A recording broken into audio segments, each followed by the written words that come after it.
A journey to ancient Pompeii.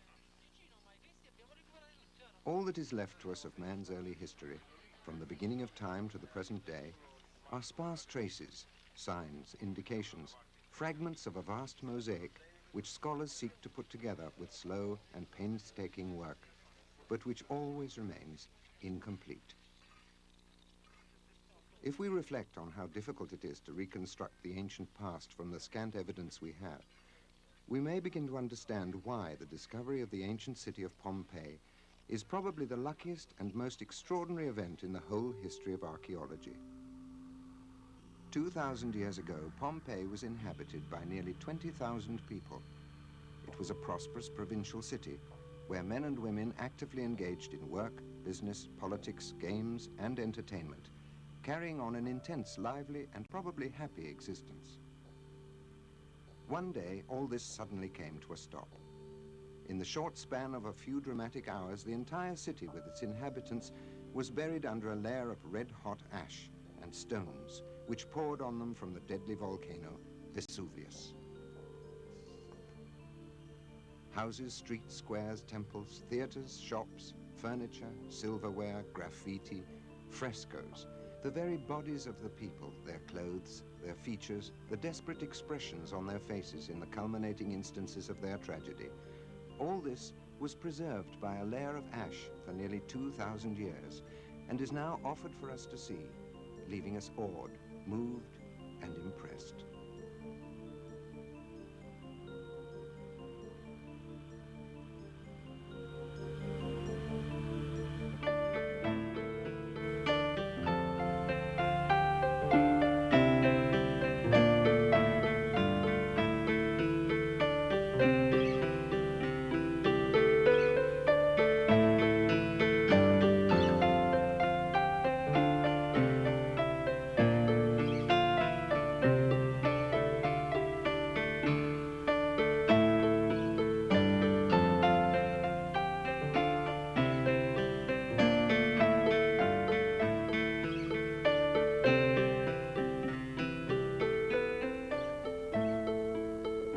Pompeii was founded around the middle of the 6th century BC by a strand of the Osci, one of the oldest of the Italic people.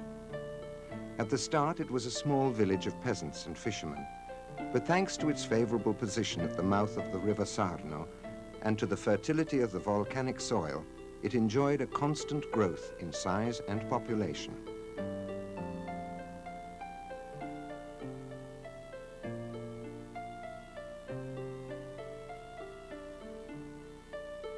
Thus, the village gradually turned into a small city, which engaged in trading with the Greek colonies of southern Italy, by whom it was politically and culturally influenced, as we can see in the vases which adorn the temple of Apollo.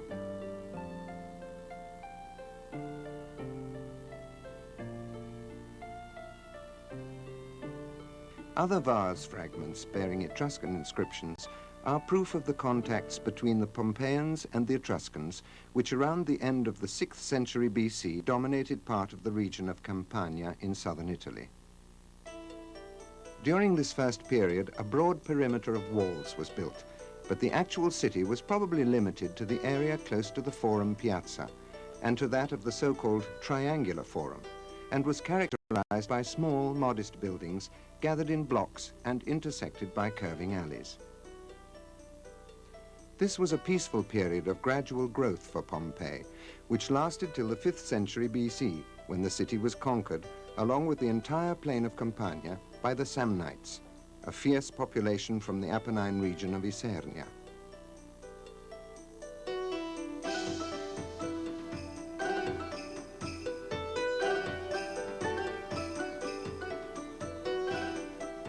During the Samnite period, Pompeii again enjoyed a long period of economic prosperity and urban growth, along with a significant increase in the quantity and quality of its artistic production.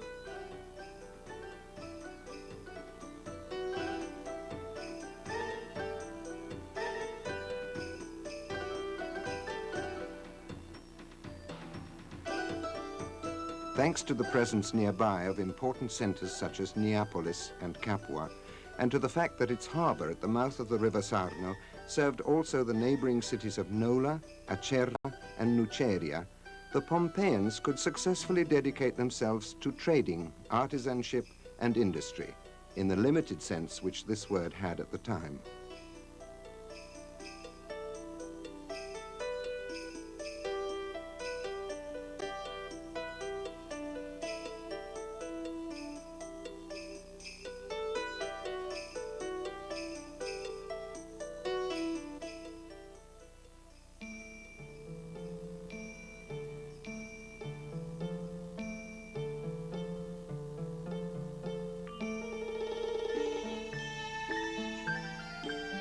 At the end of the 4th century BC, new blocks were built, intersected by wide and regular streets.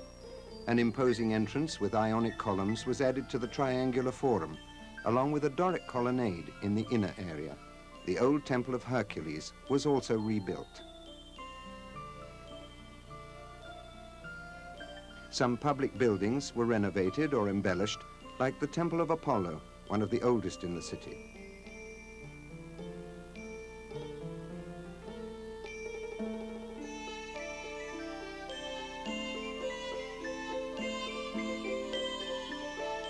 New ones were erected, such as the Temple of Jupiter and the majestic Basilica, the seat of the law courts and the Campidoglio.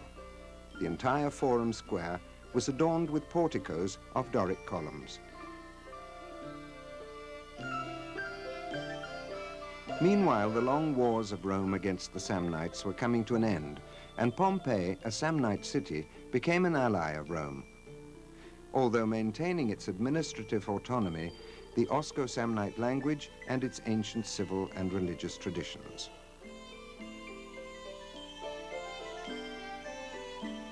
The Samnite period was also characterized by an intense growth in private housing. The House of the Faun was erected over the foundations of a pre-existing 5th century building.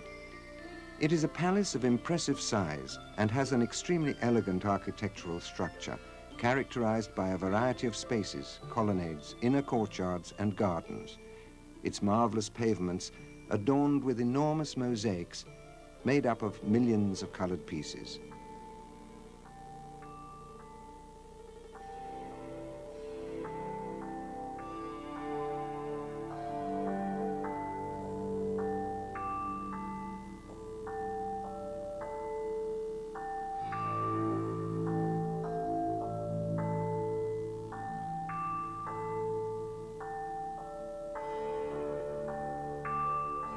Surely one of the most splendid ancient buildings ever discovered. Buildings such as the House of the Faun or the House of the Tragic Poet are proof of the significant development of Samnite Pompeii and suggest the lifestyle of its rich and sophisticated aristocracy, centered around a harmonic relationship with nature. The house is not conceived as an artificial, isolated world. On the contrary, nature is incorporated in the ample inner gardens.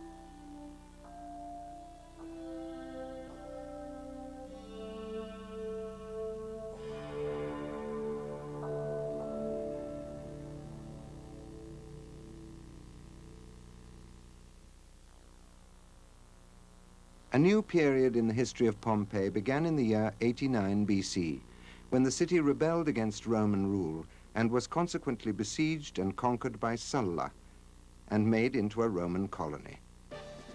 New neighborhoods were created to house the troops which Sulla had decided to station in the city, along with a number of Roman families who decided to move to Pompeii. The process of integration between the old Samnite inhabitants and the new colonizers turned out to be relatively speedy and peaceful. Beginning in the year 89 BC, Pompeii began to take on the typical aspect of a Roman city, although retaining some degree of administrative autonomy. This was symbolically represented by the Forum, the true political heart of the city, where the majority of public activities took place.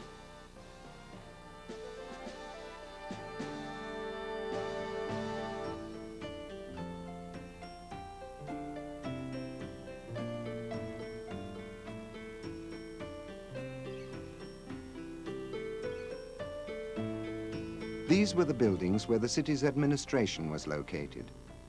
At the center was the Curia, where archives were kept, and the Ordo Decurionum had its seat. This order was a sort of supreme city council whose purpose was to direct the activity of the city administrators, the two duumviri and the aediles. The duumviri had their seat here on the right-hand side, the true rulers of the city being responsible for the city's budget, taxes, and the more important decisions on roads and public and sacred buildings. On the left-hand side is the office of the aediles, which were responsible for less important matters such as the administration of the local market, the maintenance of streets and public buildings, and the organization of the urban and rural police forces. The Forum was also the place where the population at large would occasionally gather to vote on the proposals of its rulers.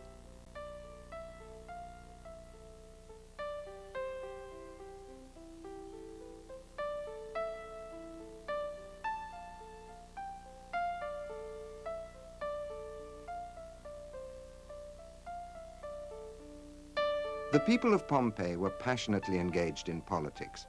Every 5 years, in the spring, the appointment of the new duumviri was preceded by a veritable electoral campaign. Men and women, single citizens, families, work guilds, neighborhood committees all campaigned for a given candidate.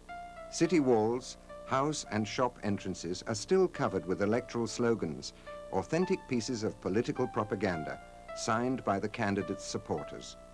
Over 2,800 inscriptions of this kind have been found. Such was the interest in politics and the fierceness of the competition that the great Cicero ironically wrote that it was easier to become a senator in Rome than a city councillor in Pompeii.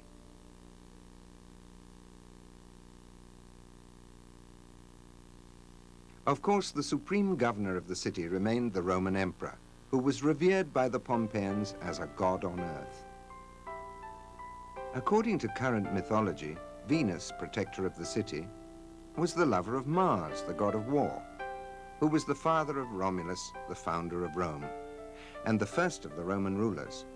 Thus, in Pompeii, the cult of the emperor was at the root of public and religious life, and found material expression in the most important site of the city, the Forum, at the center of which was an enormous statue of Augustus, flanked by a similar one representing Claudius, and by another of Agrippina. Moving to the forefront, we find a smaller one of Nero on horseback, and in the corners, the pedestals of statues that have never been found.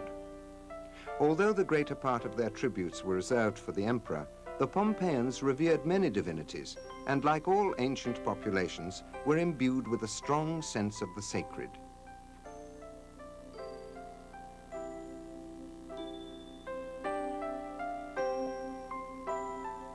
The religious spirit of the Pompeian people is reflected in the countless domestic altars dedicated to the cult of their ancestors and other divinities who protected the home.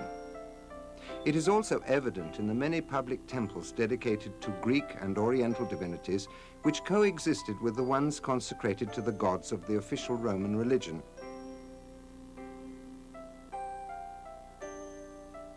This heterogeneity was the product of the gradual juxtaposition of the Oriental, Greek, and Roman religions, and of the rural traditions of the Samnites who revered the gods of nature and fertility.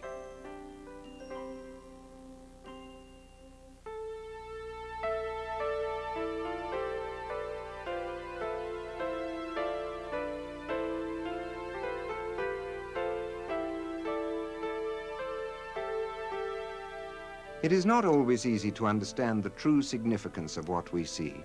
This fresco, perhaps the most famous painting of the ancient world, from which the Villa of the Mysteries takes its name, represents various moments in the initiation of a woman to the rites of a secret and forbidden cult, the Dionysian mysteries.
Yet in observing the intense life of ancient Pompeii, this city so passionately involved in religion, politics, and the arts, what strikes one most is perhaps the extraordinary commercial and productive vitality of its inhabitants. Rome's absolute dominion over the Mediterranean created extremely favorable conditions for the development of trading by sea, and the entire economy of Pompeii took advantage of this. The many rural villas around the city produced excellent wines, great quantities of olive oil, cereals, and flour, all of which was often exported. Bread was produced in what can only be defined as an industrial fashion, given the number and size of the bakeries.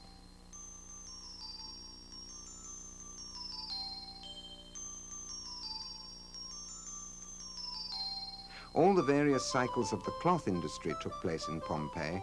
The abundant flocks of sheep from the surrounding countryside provided raw wool, which was warm washed, then combed and spun. Wool strands were dyed in brilliant colors, usually purple and yellow, and then woven into cloth. In workshops such as these, the cloth was shrunk by immersion in a special fluid and then milled, undergoing a complex process which resulted in a stronger and thicker end product.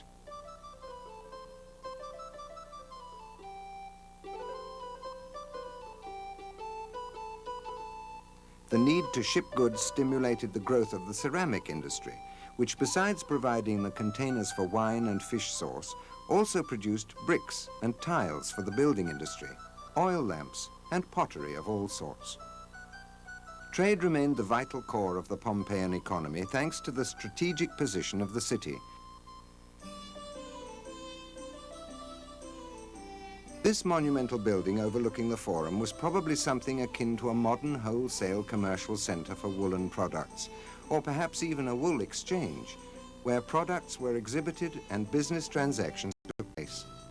Other products were traded in the nearby food market, a building of considerable size.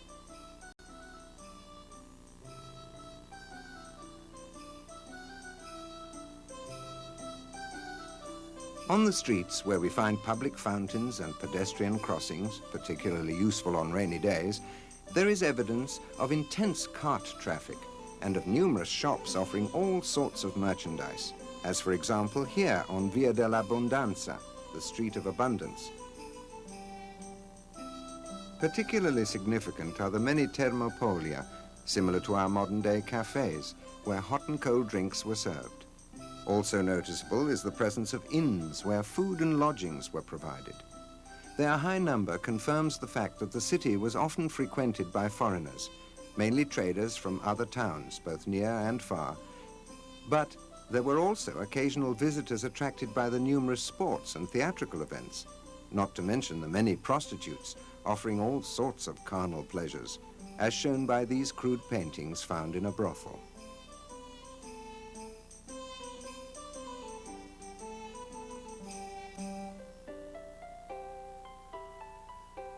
The Pompeii revealed to us now, that of the 1st century BC, was therefore a true city, bustling and vital, whose commercial and industrial prosperity is evidenced by the many private mansions we see as we wander round its streets, houses that compete for beauty and elegance, which are occasionally surprisingly lavish, as in the case of the House of the Veti, where we find these splendid wall decorations that help us understand the spirit of the people of Pompeii, their intimate and intense relationship with nature.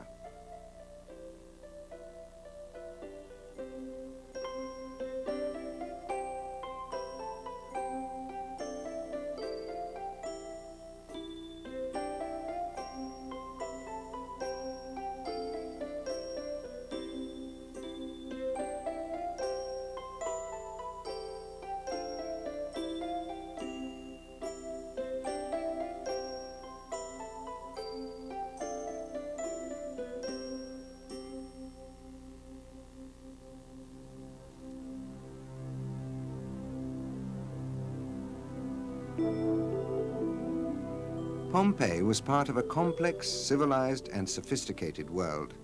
This flourishing town contained a huge outdoor theater, which could seat 5,000 spectators, where we can imagine them watching Plautus and Menandro's comedies, or the Atellane, popular farces traditional in Campania, as well as mime and dance shows.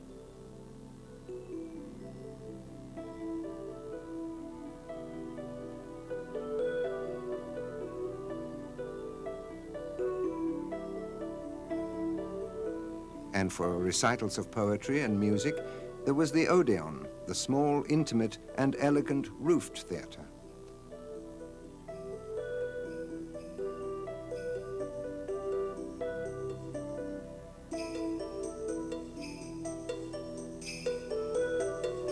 Other shows dear to Pompeians were duels between gladiators, or between gladiators and wild animals that were held in the great amphitheatre, the oldest one ever discovered, where an immense crowd of nearly 20,000 people, men and women from Pompeii and neighboring towns, would enthusiastically attend the games. These shows were cruel and ruthless, often arousing the spectators' basest instincts, and as in modern stadiums, fights often broke out. In the year 59 AD, the incidents between the rival fans of Pompeii and Nuceria were so violent and produced such a high number of dead and wounded that the Roman Senate forbade the games and closed the amphitheatre for a period of 10 years.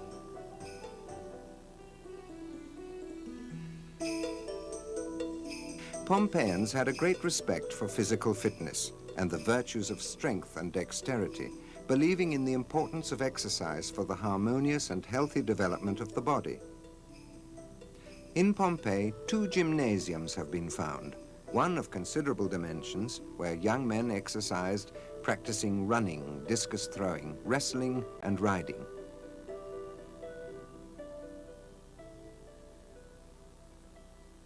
The city also sported 4 thermal baths, very elegant and fashionable, with separate sections for men and women, all equipped with sophisticated heating systems for the rooms and pools where the Pompeians could enjoy warm and cold baths, massages, and aesthetic cures. Baths and saunas were also found in many private homes, like the house of Menandro, a poet particularly dear to the Pompeians, whom the owner had depicted in a fresco.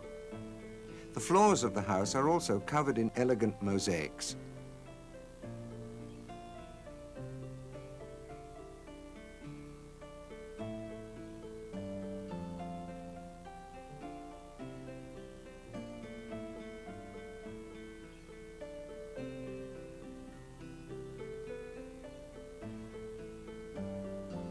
But sheer love of beauty is sufficient to explain the great number of decorations, paintings, and frescoes which fill the halls and the gardens, and are sometimes found even in the smallest and humblest rooms of these houses.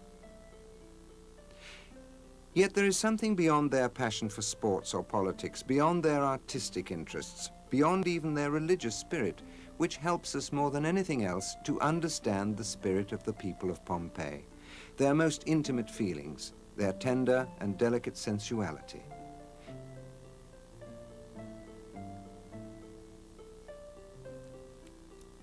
Here are some of the many amusing, charming, and romantic graffiti scribbled on the walls around the city by numerous anonymous writers. "Do not forget me, my queen. I beg you in the name of Venus. Lovers, like bees, want their life to be as sweet as honey. He who seeks to scold lovers might as well try to stop the winds.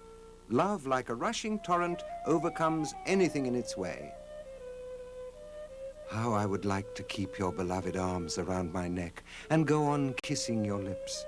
Go now, my little child. Believe me, man's nature is ephemeral. As Venus has joined the bodies of lovers, so must the light of day divide them."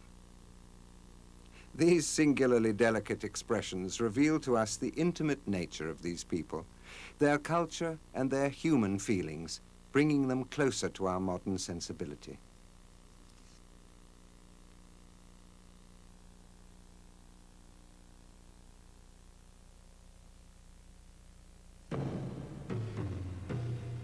But blind, capricious fortune, even while respectfully revered by these people, one day turned its back on them. On February the 5th of the year 62 AD, a violent earthquake hit the city, flattening the greater part of its houses and public buildings. It was a serious blow for Pompeii. Nothing was left as before, and the city's new look was marked by the ruins of its temples and its palaces. Thus began the difficult effort to rebuild the city. The age of gold, of pleasure and happiness, was followed by the age of iron, of hardship and suffering. As the years went by, however, Pompeii gradually regained its former vitality. An army of workers, bricklayers, carpenters and cabinet makers set to work in the city, and innumerable working sites were opened. Houses and villas were rebuilt, as was the temple of Isis, and the renovation of the Forum also began. But just at the moment when the city seemed able to overcome the hostility of nature, a new and terrible natural tragedy hit it, forever sealing its destiny. It is August, the 24th of the year 79 AD. Vesuvius, the big, verdant mountain which nobody suspects of being a volcano, is about to reawaken. It is almost noon, yet there is no sign whatsoever of the imminent eruption. In the streets and in the houses, people are busy with their usual occupations. The terrifying roar of the exploding Vesuvius takes them by surprise. The earth trembles, and a short while later, a shower of burning gases and molten rocks fall on the desperate people amid the crumbling buildings. It is one of the worst natural catastrophes ever recorded by history. In the short span of 2 hours, the entire city of Pompeii is completely buried under a deadly shroud of ashes, 6 meters deep, and every form of life is completely extinguished. The livid dawn of the following day found no sign of Pompeii. The city had vanished from the face of the earth, along with the neighboring towns of Herculaneum and Stabiae. Thus the gods' folly set an end to the story of this extraordinary city. Today, these rigid bodies, their desperate or sometimes resigned expressions, awake in us an indefinable feeling of anguish and compassion. They invite us to meditate on the ephemeral nature of man, but at the same time, they make us reflect on the deepest meanings of life. All this makes Pompeii a unique place existing out of time, a magic crossroads where the past merges with the present and the future, a city full of life, eternal and immortal.